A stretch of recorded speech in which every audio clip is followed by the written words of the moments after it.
Alô, alô, galera! Tô aqui na rua agora. Eu, inclusive, tentei postar algumas vezes uma mensagem dizendo que eu não ia conseguir fazer a transmissão porque realmente eu tava numa situação particular aí, um pouco difícil de me desvincular dela, mas eu falei, não, se eu não estou conseguindo avisar eles, eu vou manter o nosso compromisso. É um grande prazer estar com vocês novamente. Dia pesado, né? Dia pesado, estou saindo de uma situação agora, inclusive, ajudando alguns irmãos. Também numa situação difícil. E, bom, e hoje o Brasil inteiro falou de uma situação pesada, né? Da queda do avião do Chapecoense, com tantas outras pessoas, outras vítimas. Eu ia falar sobre isso hoje de manhã, mas como eu acabei seguindo os comentários, o assunto ficou fora da nossa transmissão da manhã. Eu achei importante falar sobre isso hoje. Também por isso eu saí do lugar que eu estava, graças a Deus com tudo encaminhado, para conversar, porque eu acho que muitas pessoas esperam por uma conversa dessas num dia desses, né? Então, assim, em primeiro lugar, eu acho que a dor de quem gosta do ser humano é muito grande em qualquer tragédia, né? Realmente é muito triste. E principalmente quando essa tragédia envolve circunstâncias de montanha-russa, né? De repente a gente tinha um grupo de pessoas, um grupo de jovens empenhados numa competição, empenhados numa carreira. Eu particularmente assisti o jogo com os meus filhos, que eles se classificaram. E é realmente muito chocante. Assim, muitas pessoas dizem: ah, mas todos os dias morrem pessoas, etc. É, realmente. Mas isso não significa que a gente tem que desprezar outros casos, e nem esse. Mas é um caso que, pela sua exposição e pelos contrastes pelos quais essas pessoas passaram, chama a atenção e fere muita coisa. Que ele esteja em paz, minha amiga Elisa, que seu primo esteja em paz. Inclusive teve uma irmã, uma amiga nossa da Sinagoga Sem Fronteiras hoje, que de manhã em um dos comentários ela falou que o filho dela devia estar nesse voo, pelo jeito, ele era jogador do Chapecoense, algo assim. Então, eu me sinto assim quase que na obrigação de falar sobre o tema, e é muito difícil falar, porque muitas vezes as pessoas esperam da gente respostas para tudo, e a gente não tem resposta para tudo. E às vezes tentar responder aquilo que é irrespondível é até soberba, né? Tipo, quem somos nós para tentar responder esse tipo de coisa? Mas há o que falar sim. E eu quero falar com vocês sobre a história de Jó. Pois é, Mário Sérgio, eu lembro quando eu era criança, torcia para o São Paulo. Então ficam essas memórias, né, narrador de futebol. E outros anônimos aí, tão queridos por suas famílias e amigos, quanto esses famosos. Mas quando vem esse tipo de situação, eu sempre lembro da história de Jó. Sempre lembro da história de Jó. Uma história pesadíssima, né? Uma história bíblica. Há quem diga que seja uma metáfora. Dentro da nossa própria tradição, há quem diga que seja uma metáfora. Mas independente de ser um relato de algo concreto ou somente uma metáfora, é uma metáfora se for o caso de algo que acontece, que realmente acontece na nossa realidade. Desgraças, situações que machucam nossos corações, que machucam nossas almas.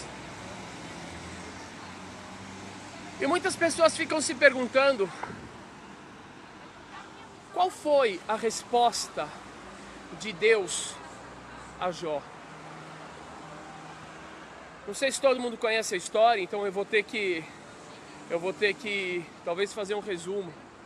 Eu estou passando aqui na Teodoro Sampaio, na frente da escola que eu estudava quando eu era adolescente. Objetivo. Foi uma fase interessante da minha vida, desculpem o parênteses, mas toda vez que eu passo por aqui eu lembro. A fase em que eu acho que eu aprendi a fazer com que a minha identidade judaica interagisse de uma forma muito positiva com o meu dia a dia aqui. Bem, voltando, porque foi nessa escola que eu saí de uma escola judaica, vim para cá e comecei a participar de uma forma mais ativa da sociedade maior, ainda adolescente, como judeu orgulhoso e sempre como um membro da classe, etc. Foi uma época muito construtiva para mim. Bom, voltando à história de Jó, conta o livro que estavam os anjos do Eterno. Não vou ser assaltado não, Moisés. Bezrat Hashem, não vou ser assaltado não. Que os anjos do Eterno estavam em volta do Eterno. E veio um anjo, Satã. E o Eterno chegou e falou assim: olha, vejam só o meu servo Jó, como ele é obediente, como ele é respeitoso. E aí veio Satã e disse, claro, ele é obediente, ele é respeitoso. Por quê? Por um motivo muito simples. Porque ele tem tudo que ele precisa. Ele tem uma mulher maravilhosa, tem filhos maravilhosos, tem toda a riqueza. Eu quero ver o Senhor tirar isso dele. E na hora que o Senhor tirar isso dele, ele vai te blasfemar, com certeza. Aí o que o Eterno diz? O Eterno diz, ok, Satã, vai lá e tira tudo dele. Só não mexe na vida. Deixa ele vivo. O Satã vai lá e desgraça a vida dele. Acaba com a vida dele. E nisso, ele realmente se contém. Ele não maldiz o Criador. E aí vem alguns amigos dele e começam a criticá-lo por questionar o Criador. Jó estava tendo uma atitude extremamente natural. Ele estava criticando. Ele não estava blasfemando. Ele não estava maldizendo o Criador. Mas ele estava questionando veementemente a justiça do Criador. Porque ele falou... Peraí, tocando o telefone. Porque ele falou... Eu nunca fiz nada de errado. Eu sou uma pessoa do bem. Eu temo a Deus, eu só ajudo os outros, eu só faço bem. E os amigos vieram criticar ele. O que os amigos disseram? Falaram, olha, você com certeza é um pecador. Você com certeza fez coisas erradas. Isso foi entristecendo ele cada vez mais. Bom, no final das contas, antes da grande resposta do Eterno, que é misteriosa para muita gente, o Eterno chega para alguns dos amigos, aqueles que criticaram ele, e diz o seguinte: eu estou bravo com vocês, porque vocês mentiram em relação a mim. Gente, como assim mentiram? Mas eles defenderam Deus, eles criticaram Iov, eles criticaram Jó. Como assim mentiram?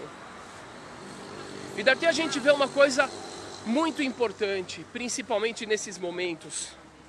Não tenta justificar coisas que a gente não compreende, sabe? Tem gente que começa a falar, não, porque... Bom, sei lá, deixa pra lá. Não tenta justificar aquilo que não se compreende. Principalmente quando isso envolve a dor de outras pessoas. Primeira coisa. Segundo lugar, Deus não precisa de advogado para você ficar falando, olha, Deus fez isso por causa disso, fez isso por causa daquilo. E ainda que as pessoas estejam querendo defender Deus, se eles estiverem magoando e acusando um terceiro em nome disso, eles estão mentindo. E Deus falou, eu não gostei da defesa de vocês. Vocês foram mentirosos. E vocês não foram sinceros. Prestem atenção, que coisa linda. Que coisa mais linda. Vocês não foram sinceros como o meu servo Jó. Cara, como assim? Mas Jó questionou Deus. E esse é o grande segredo. Moisés questionou Deus. Abraão questionou Deus. Por quê? Porque eles acreditavam de verdade. E só quem acredita de verdade questiona. Quem não acredita de verdade, tipo aquele me engana que eu gosto, ele não questiona. Ele não questiona. Porque no fundo ele nem acredita. Como é que você vai discutir com alguém que você não acredita? Bom, fica aí uma grande mensagem para os advogados de Deus de plantão, que ficam sempre colocando o dedo, apontando para os outros, como se Deus precisasse de advogado e como se todo mundo sempre tivesse alguma culpa no cartório. Fica uma grande mensagem. E outra grande mensagem, antes da mensagem final. Uma mensagem para as pessoas que buscam de verdade. Não tenham medo das dúvidas, não tenham medo das questões, não tenham medo de encarar um dia doloroso, notícias dolorosas. Questionem. Mas aí fica outra questão forte. Bom, mas e as dúvidas que essas situações suscitam para nós? Cadê a justiça divina? Cadê a proteção divina? Onde está Deus? Em última instância, algumas pessoas vão perguntar, será que existe Deus? Porque uma situação dessa traz dúvida, traz questões. Aí vamos voltar para a história de Jó. A história de Jó, o Eterno, depois dessa bronca que ele dá nos colegas advogados dele, voluntários, depois que ele elogia Jó por sua sinceridade, apesar de crítica, ele diz o seguinte para Jó: por acaso, você estava na criação quando eu fiz as estrelas, quando eu pendurei as estrelas no céu? Por acaso você estava presente, você testemunhou o momento que eu estendi o firmamento? Por acaso você observou o modo como eu criei o mar? Por acaso você sabe o alimento de cada animal? Por acaso você sabe? E aí começa a dissertar a respeito da perfeição impressionante e da maravilha da natureza. E essa é a resposta. E muitas pessoas ficam sem compreender, mas que resposta foi essa? O que Jó fez afinal? E a grande resposta, gente, que eu falo para vocês, ela não é uma resposta completa. Até porque situações dolorosas, como por exemplo, muitas pessoas perguntam a respeito do Holocausto, não tem respostas completas. Mas qual é a resposta? A resposta é a seguinte: enquanto o mundo ao redor de você está te deixando tonto, enquanto só tem caos, só tem confusão, enquanto você liga a televisão, abre as notícias e você só vê desgraça, ou quando a sua própria vida social, com a sua família, perante a justiça, está caótica, olha para dentro. Olha para aquilo que é a criação direta de Deus. Porque muitas pessoas falam, dentro do erro dos homens, dentro da falha humana, falam, cadê Deus? Ué, cadê Deus? Pergunte na falha humana, cadê o homem? Mas você realmente quer ver cadê Deus? Mano, Deus está aqui, ó. Ó. Está nessa criação. Está aqui. Quer ver cadê Deus? Está nesse céu com essas nuvens que logo logo se transformam em água, que vem gotejando. Deus está nessa árvore que está lá no alto, que não vai dar para ver, com flores cheirosas, maravilhosas. Deus está revelado nas 10 trilhões de células que estão trabalhando nesse momento no corpo de cada um de nós.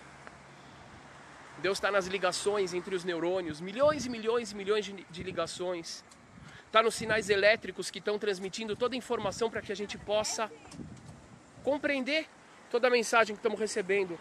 Está nesse cachorrinho aqui, ó. Deus está aqui. Essa é a grande resposta.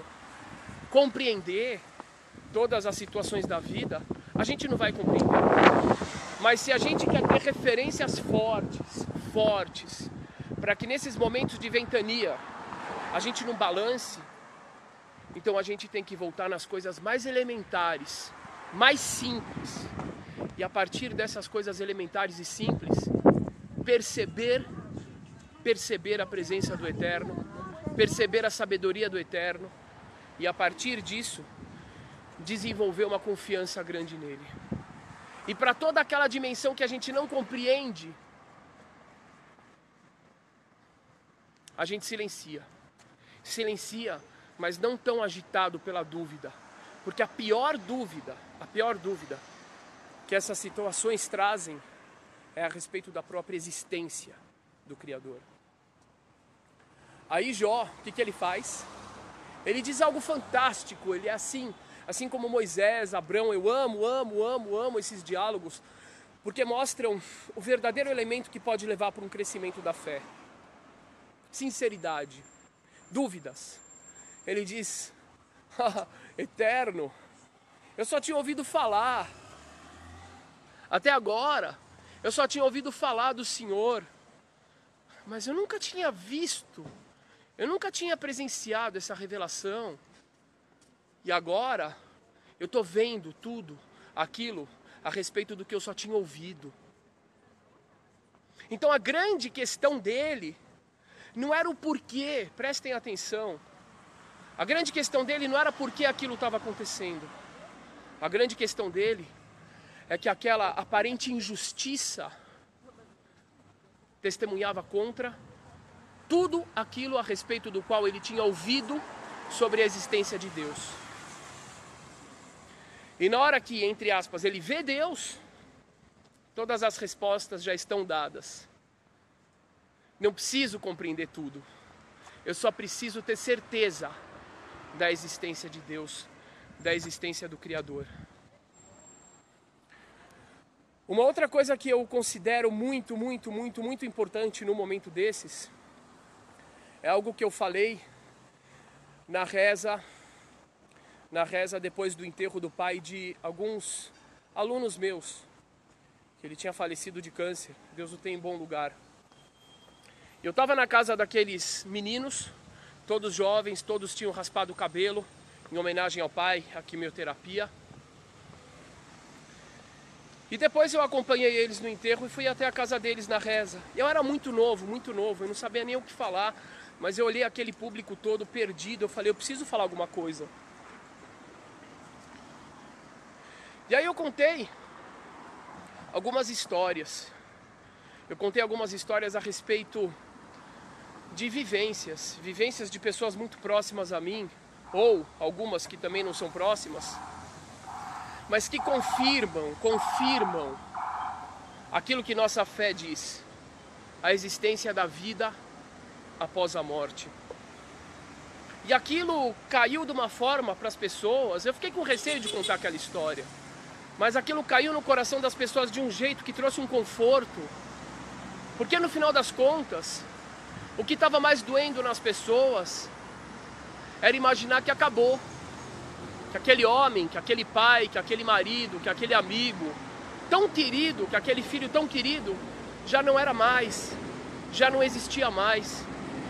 E aquelas histórias, simples histórias, que tantas pessoas vivenciam, que tantas pessoas conhecem, serviram para responder a verdadeira pergunta.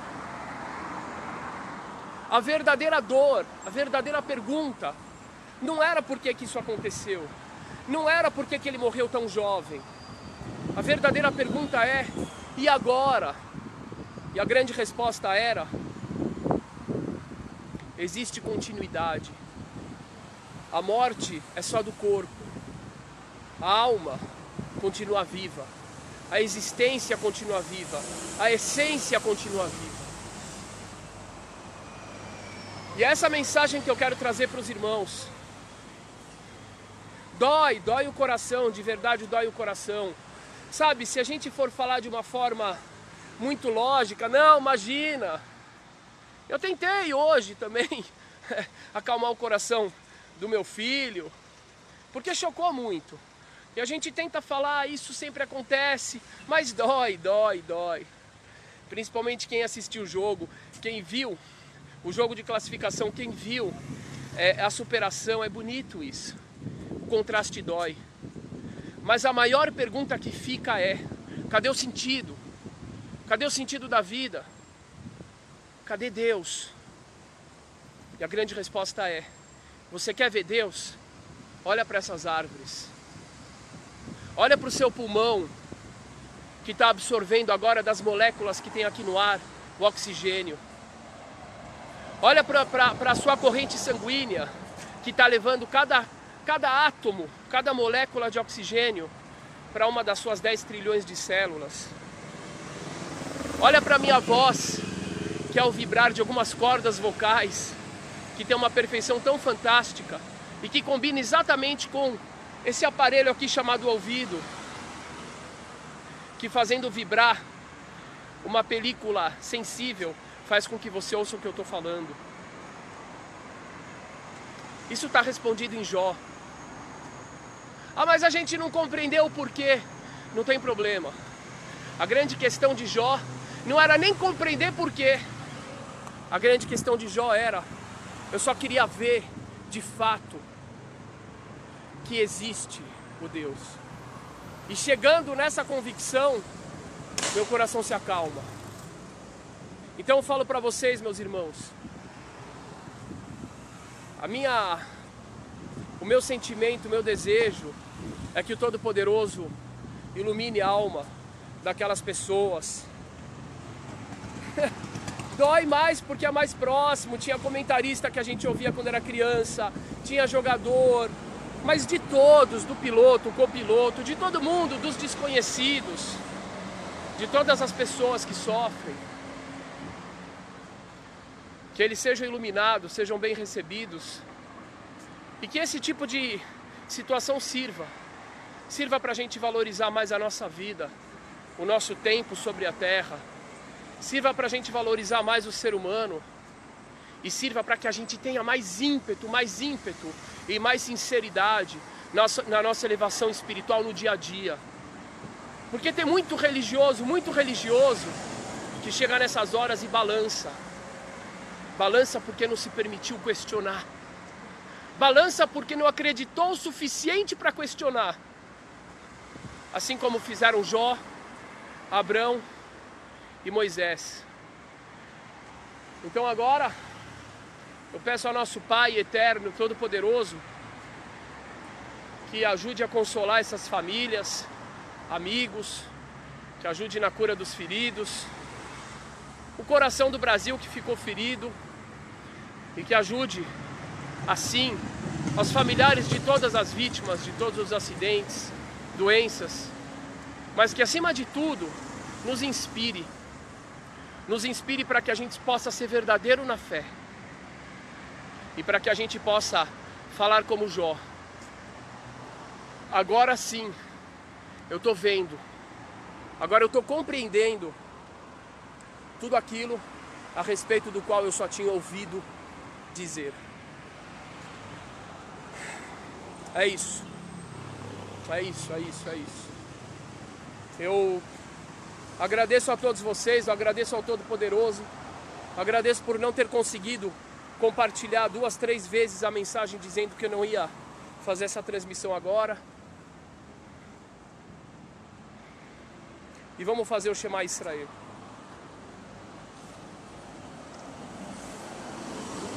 Shema Israel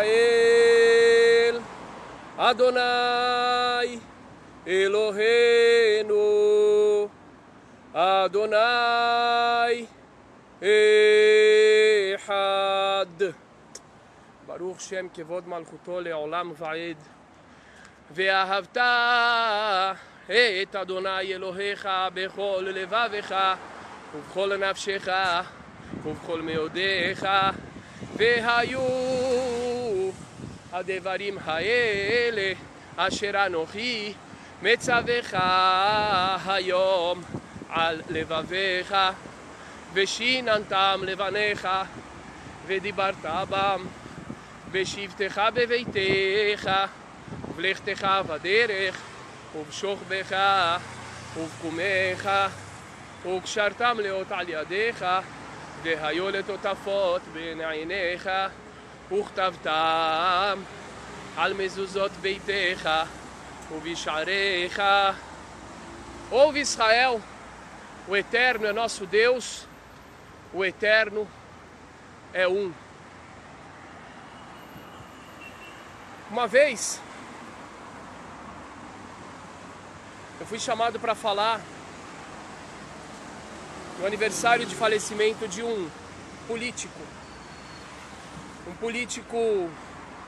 que foi assassinado aqui no estado de São Paulo.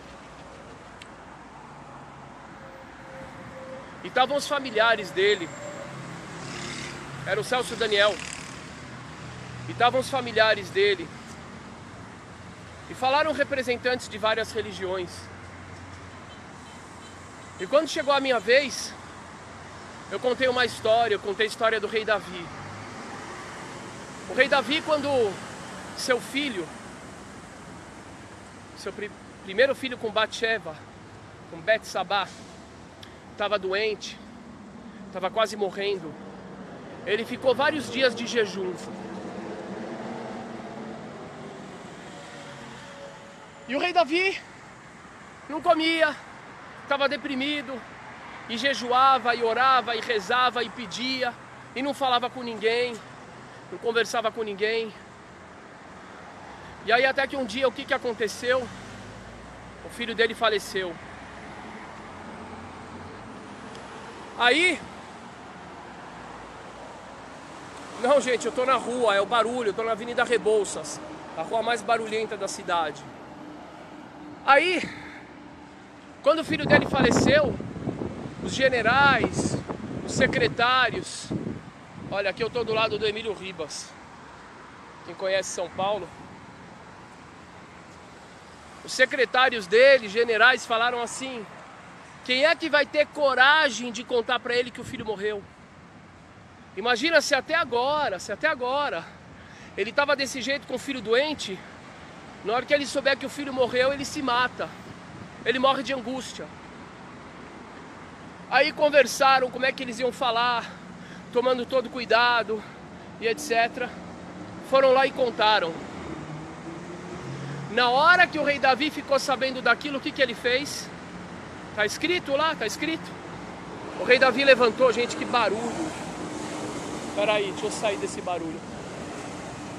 O rei Davi levantou, lavou o rosto, lavou as mãos e comeu.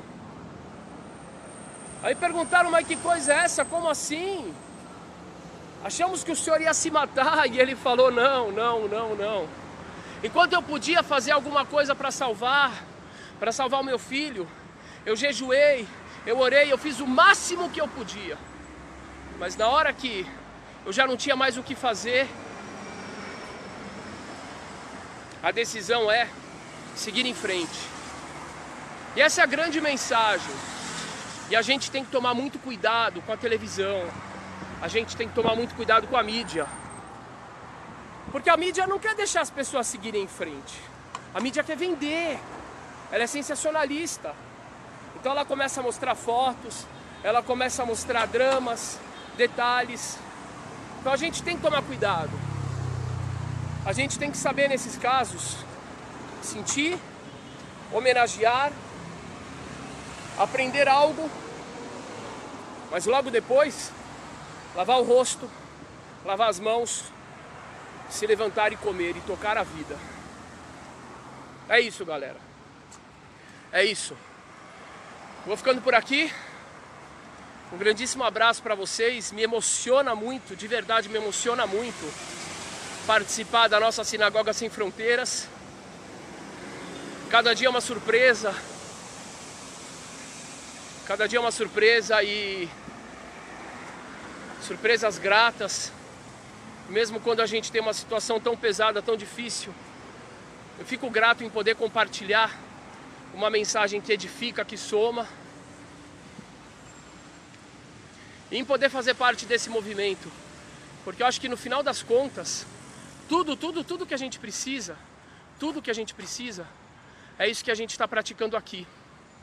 Amor, amor. Sabe, olhar menos as diferenças. Será que alguém parou para olhar qual era a religião do pessoal do Chapecoense? Hã? O pessoal que fica discutindo religião, se atacando por religião no Facebook, no YouTube, parou para olhar a religião deles? Aposto que não. Porque nesse momento, no momento limítrofe, a gente consegue enxergar o ser humano. Então que a gente aprenda, não importa. Já que nessa hora da tragédia não importa a religião da pessoa, se era judeu, se era evangélico, se era ateu, Hare Krishna, candomblessista, espírita, muçulmano, a gente tem que aprender isso para todos os dias. Como dizia o Legião, já que eu citei Racionais ontem, vou citar o Legião agora. É preciso amar as pessoas como se não houvesse amanhã. Um beijo para todos.